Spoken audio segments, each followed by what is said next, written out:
Ladies and gentlemen, the Supreme Court, according to Alan Dershowitz, Jonathan Turley, and others, will force testimony from state prosecutors claiming that Trump committed a federal crime. And I'll read you here. The Constitution, federal laws made pursuant to it, and treaties made under its authority constitute this, quote, supreme law of the land, and thus take priority over any conflicting state laws.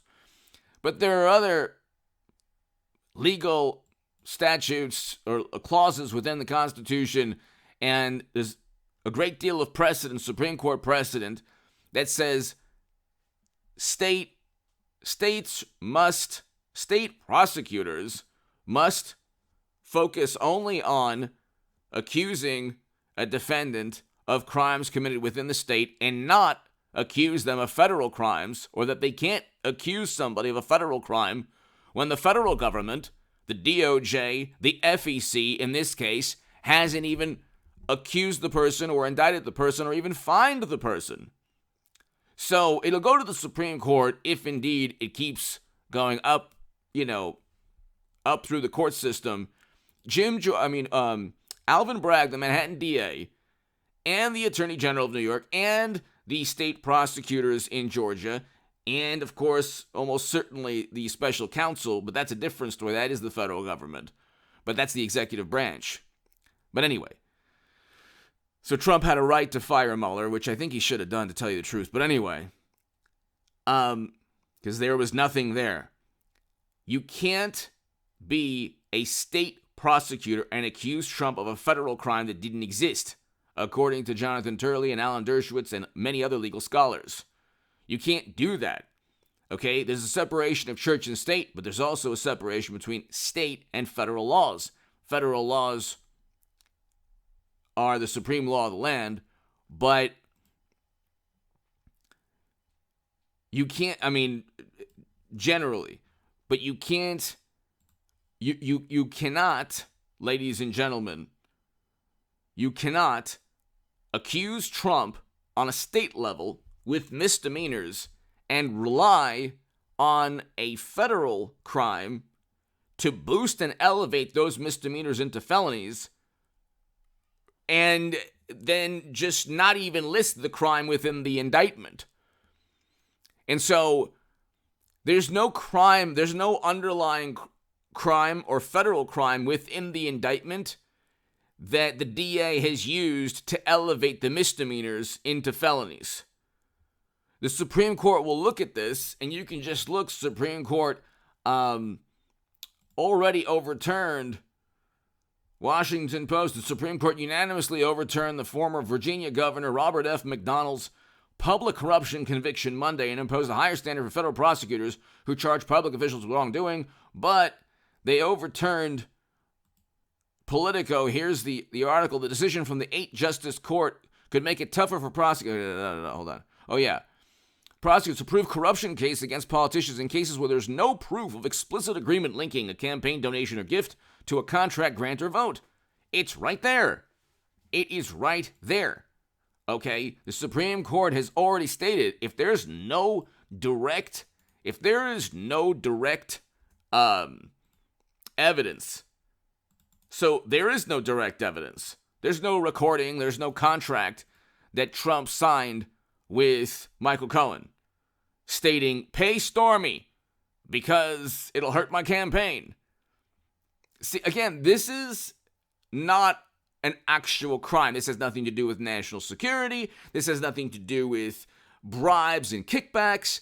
This has nothing to do with classified data siphoned onto servers. It's unbelievable. They're trying desperately to find a crime with Trump because they despise him. It's all about politics. He's the leading candidate. They lost him in 2016. They needed all the stars to align perfectly to defeat him 2 years ago. And they know that he's a force to be reckoned with. He's like the Michael Jordan of politics. You can only hope to contain him. He's the Obi-Wan Kenobi of American politics. You can't. The more you try to harm him, the more money he raises, the more popular he gets.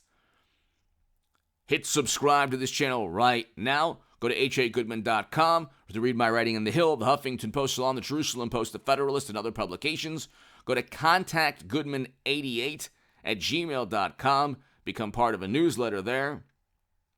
And to my super thanks, that's below next to the like and the share buttons. To the my new Patreons, thank you so very, very much to my Patreons.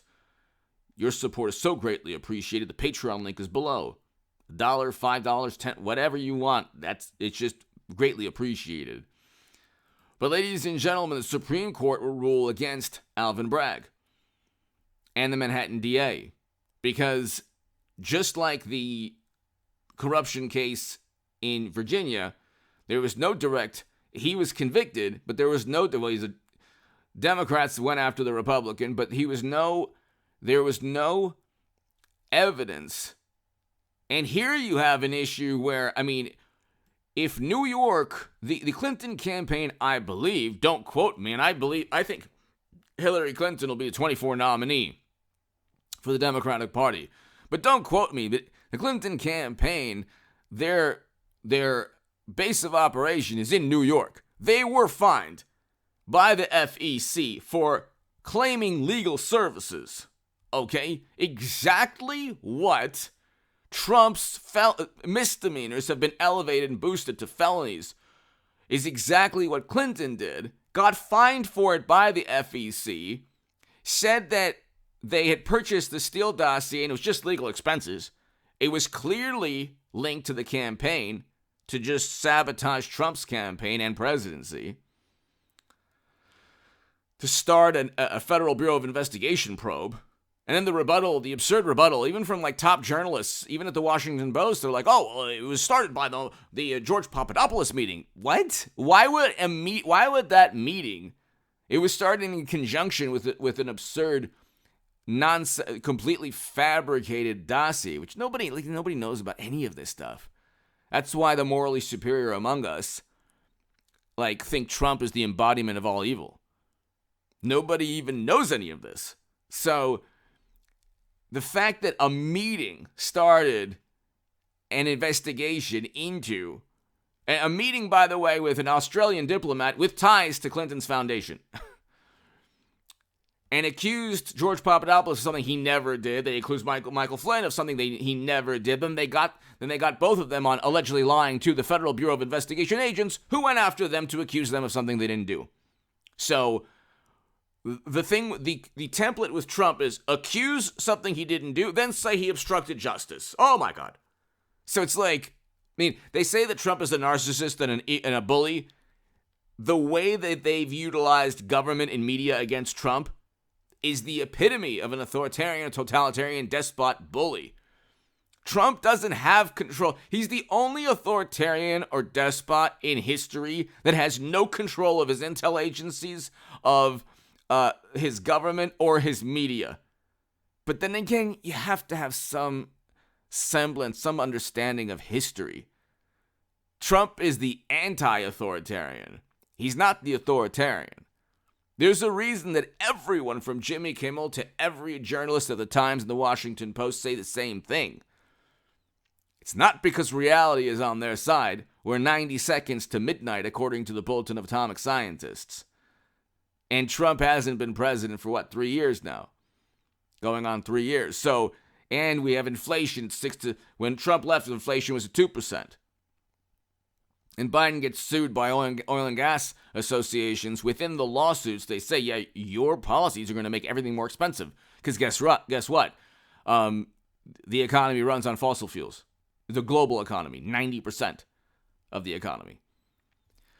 But anyway, the Supreme Court's going to want evidence that Trump actually committed this crime. There is no evidence, and it's the Manhattan DA that has jumped into the federal realm, not the other way around. It wasn't the federal government that jumped into the state. It's the other way around. And so Supreme Court precedent will ensure that all of these people almost all of these people that accuse Trump of state-level crimes have to testify before Jim Jordan and James Comer. Okay, you can't just accuse him of things without evidence. No evidence. An ellipsis or a phone transcript isn't evidence of anything. Give me your thoughts below. Hit subscribe right now. I'll be back in a couple of hours. Thanks, everybody.